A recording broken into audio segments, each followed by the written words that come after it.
Salut tout le monde, j'espère que vous allez bien. Je m'appelle Jess et bienvenue à ma chaîne de YouTube. Hi everyone, my name is Jess, and if you have never seen my face before, welcome to my YouTube channel where we talk about a bunch of different things. Currently I'm living in New York City, but are we actually living in New York City or are we living in France? Because we're learning French today. That's what we're doing.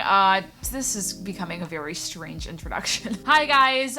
Today's video is going to be all about language learning, which is something I'm really passionate about, and something I mentioned in my last video of kind of like updates, like, hey guys, I'm alive, also I'm learning French. So I wanted to make a video that is solely dedicated to what I'm doing to learn French, and also I want to like add in some tips if you guys are also learning French or another language. This can go for really anything. I have found that these things can work for any language, maybe not like a dead language. Like in high school I took Latin, so I don't know if this would work for Latin necessarily because nothing worked for me with Latin.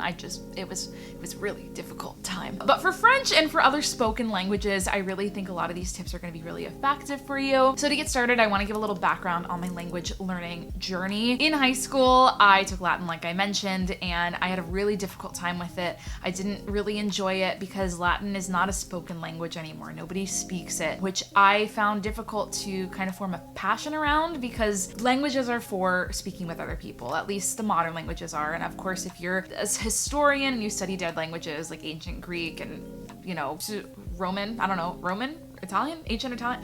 I don't know what we're not going well. We're not doing well. Hi from Editing Jess. When I tell you that I literally took 3 years of Latin in high school and I could not remember that Latin was the language of ancient Rome.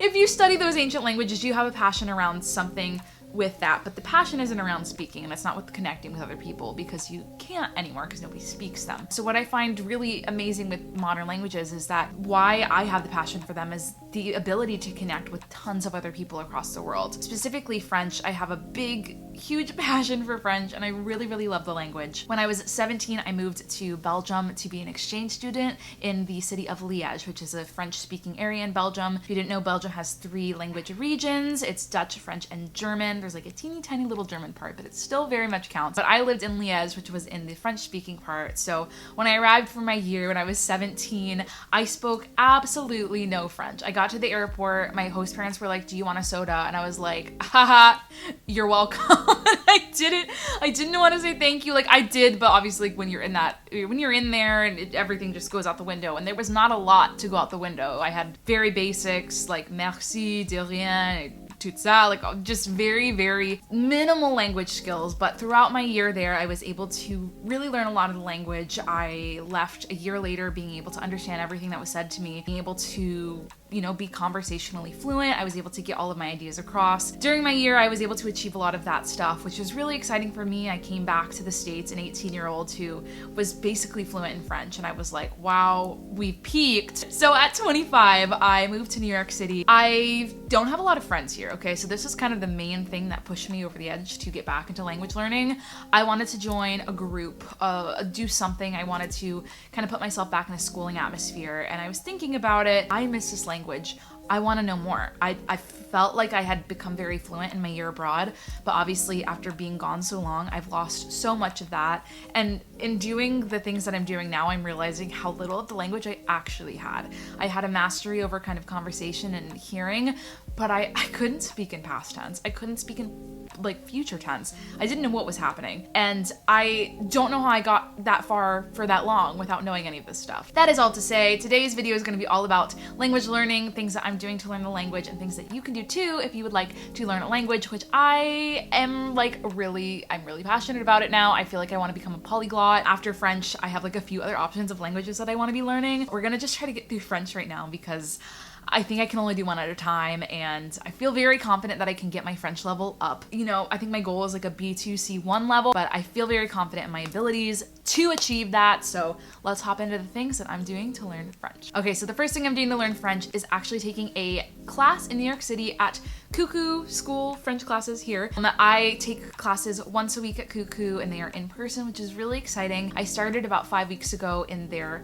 4th level class, which focused more on like the future tense and such. And those were all via Zoom. So I did those 2 times a week, and then that class ended and I moved to once a week for 10 weeks in person. So that's something I've been doing and really loving. I've only had 1 in-person class, but I love being able to speak French in person with somebody. It's been so long since I've been able to do that. And that I feel in the 1 lesson that I had, things that like might not have stuck via Zoom just because, you know, you are detached, are sticking so much better because it's an in-person class. And I realize the world is really weird right now, and I realize not everyone's in the position to go and take an in-person class. But if you are able to do that and be able to speak directly with native French speakers, I think it's so important. So going off of that, if you do not have the ability to go in for a class or to speak with native French speakers, I think speaking is one of the most important things that you can do in a language. You can study grammar all you want, but when you eventually go to speak with somebody, you're going to lose it all. You're gonna lose it all, and I know this because a lot of my friends, when I went to Belgium, had so many years of French experience, and they went to go speak with someone and they lost it all because they didn't have that speaking experience. So speaking for me is so important, especially if your goal is to be conversational. So something I really recommend, which I have been loving, is the website italki. This is not sponsored at all. However, I will leave a little link below so you can get some money off, I believe. But italki is a platform that's basically like Skype. So you can actually speak directly one-on-one with a native French speaker or a native any other language speaker, which is which is just so cool, and something that, especially if you live kind of in the middle of nowhere like New York, yes, they have access to a lot more francophones and such, but if you're living in a space where someone might not speak the language that you're learning, or French specifically, or maybe you want to learn like, I don't know, Estonian, like that's hard. It's hard to connect with people, but with italki, you can search for the language that you're wanting to learn, scroll through all of these native people who will help you learn the language. Either you can have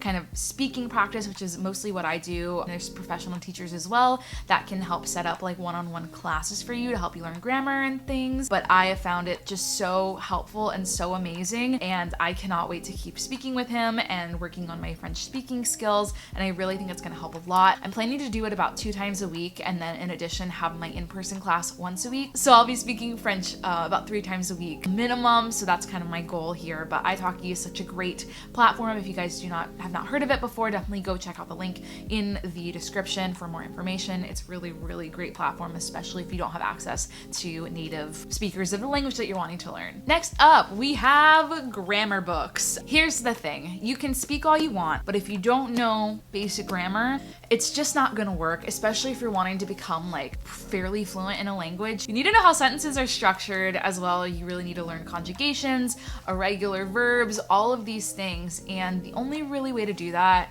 is by learning grammar. So this is the book that I'm learning from right now. It's Complete French Grammar. This is just like an overall hitting all of the marks. There's a lot of things that I've been doing this book. I'm kind of going in order that I already know them, but there's like little minimal things that I missed when learning the language through immersion that I never really like noticed of like details in the grammar system that I found really helpful. So I've just been going through here. I'm on chapter 4 right now, and it just is really nice, and it details everything. There's tons of different grammar books out there, but if you're learning French specifically, this one by, I think, Practice Makes Perfect, it's a McGraw-Hill book. Complete French Grammar is super helpful, outlines everything. But again, there's so many different books for so many different languages. So if you're looking to kind of advance your language skills through that, I definitely recommend picking up a grammar book that has a lot of different drills that you can do. It's really helpful, and in turn is gonna help you be a better speaker because you're just gonna know what you're doing.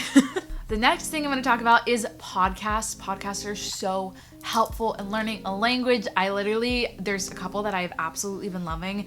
And again, these are all in French, but if you are learning another language, there's so many different options. The first one that I found that I've really loved is called Little Talk in Slow French. It's basically a girl, and she talks in very clear, very slow French about different things, either like how her day went, or like she discusses like different films and things like that. She just kind of talks and tells like a little bit of a story, a little bit of like what the weather's like in France right now. It's very easily listening, and I found that really helpful to just be hearing the language. If you're learning a new language, hearing it, so important to just make sure you're getting accustomed to the sound of everything. So I found that one is super helpful. Another one I've really been loving is Coffee Break French, and this one is fun because there's a bunch of different like types of series on there. So the one I've really been liking is one where the two main guys, one is like super Scottish, which I think is funny because he has a Scottish accent and then switches to a French accent when he speaks in French. Very interesting. But they kind of recount the tales of this girl who's going on a trip. She's writing like diary entries to them, and so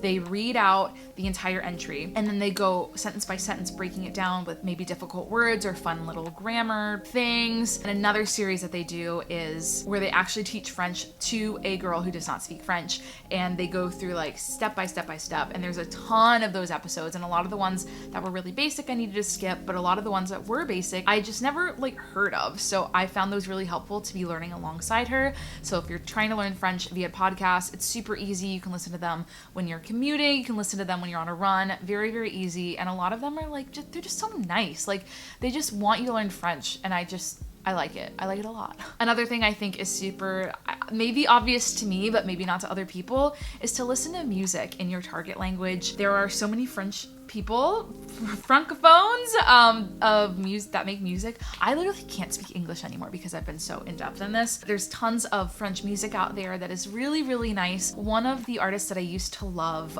before I moved to Belgium, I listened to her to just kind of, you know, get into the language before I had moved, was Cœur de Pirate. De Pirate? That's a hard word, but it's like pirate heart is basically what it translates to. And she's actually Quebecoise, like she's from Quebec, Canada. So her accent's a little hard to understand, I'm not gonna lie. I still can barely understand it, but very, very good music. If you guys are also looking for other French artists, my Belgian heart has to recommend Stromae. He's very Belgian and they are so prideful of him. They love him and he's great. And it was funny because there's a TikTok song that's going viral-ish right now called like Alors on Danse or something. I don't really remember, but it's by Stromae, and the year that I was in Belgium, he was so popular. So it's fun to see him like make a comeback, I guess. Maybe he never went away. I just didn't notice. But Stromae is also really good. And it's funny, I was listening to so much French music that my Spotify like made me a playlist of French things, but I think it's gone. Like I can't find it. I think it, because it's a daily mix and updates, I think it updated. So I think it's gone and now I'm sad about it. So I'm gonna need to get that back. But another person I discovered, her name was Cleo, not like that. Cleo with an I, very, very good. I'm obsessed with that. It's very like poppy but kind of like indie style music, which I've been really liking. And yeah, there's so many French singers out there, Belgian, French, Canadian, like so many. And any language that you're trying to learn is also gonna have some music that you can jam to, or it's not even gonna feel like you're studying, but like you are studying, because like you're getting down to this music but you don't even notice. Like you don't even notice that you're like learning things because you're just having a great time. And one of the last things that I've been doing to learn French is talking to both myself and to my cat in French. So when I come home, I always say like, salut mon petit chat noir, like, hello my little black cat, ça va bien, qu'est-ce que tu as fait aujourd'hui, like, are you doing well, like, what did you do today? And so I talk with him in French, and then as I'm doing things, I'm not someone who like has an inner monologue. This is gonna be a tangent. I don't have an inner monologue. I don't really talk to myself in my head, but I've been making a point to talk to myself out loud in French, just so I can get that muscle moving. So I'm like, okay, like, je dois mettre le I don't know how to say pan. Oh god, this is not a good example. Je dois mettre le spaghetti sur le oven. And see, this is why we talk out loud, because I don't know any of the appliances. Ouais, c'est dommage. So that is to say, that's what we're doing. So this is definitely an exercise that I'm getting used to, that I'm going to be incorporating more often, but something I think can be really, really helpful if that's what you're trying to do, is just getting as much speaking practice as possible. Speak to your pets. They can't speak back, but they also don't know that you're messing up everything. I'm like, Salem, please don't be able to speak French, because you're gonna know how bad what I just said was. Like, the grammar was wrong, the sentence structure was wrong, but you're not gonna know because you're a cat. So it's helpful. So those are all of my tips for today. I hope you guys like this video. It's a little bit different from the things that I do, but I have been getting so into the like StudyTube language learning polyglot community on YouTube. I've really been loving those videos, so I was really inspired to like kind of make one of my own of the things that I'm doing to learn French. Et donc merci pour me regarder aujourd'hui. J'espère que vous allez bien. Et so my camera said that I've been talking too long and it stopped working because my card is full and I don't have another card. So I'm just gonna end the video here. Thank you guys so much for watching. I hope you enjoyed this video. If you guys want me to make more language learning tip videos and like what I do in a day to learn French or things like that, I would be so down to do that. Again, I am like super motivated at the current moment. So if you guys want more of that, let let me know. Again, go follow me on Instagram. I think I might have cut me off when I said that, but it's very important. But aside from that, I will see you guys in my next video. A bientôt!